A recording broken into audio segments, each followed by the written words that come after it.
Hello दोस्तों, स्वागत है आपका मेरे चैनल मिस्टर स्पाइसी पर। तो बिना टाइम वेस्ट करते हुए स्टार्ट करते हैं आज की स्टोरी। एक गांव में एक आदमी था जिसका नाम रमेश था। वह गांव के किनारे एक टूटे फूटे घर में अकेला रहता था। लोग कहते थे कि वह घर शापित था, लेकिन रमेश ने इन बातों पर कभी विश्वास नहीं किया।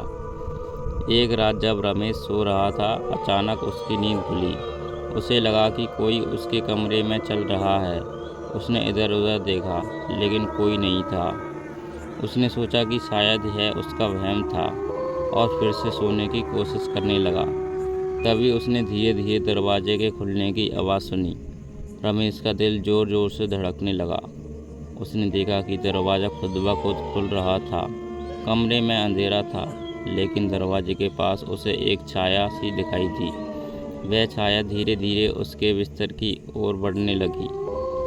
रमेश पूरी तरह से जड़ हो गया। वह हिल भी नहीं पा रहा था। छाया उसके बिस्तर के पास आकर रुक गई और फिर अचानक गायब हो गई। रमेश ने अपने आप को किसी तरह हिलाया और जल्दी से लाइट जलाई, लेकिन कमरे में कोई नहीं था। अगली सुबह रमेश गांव वालों के पास गया और उसने घर के बारे में गांव वालों से पूछा।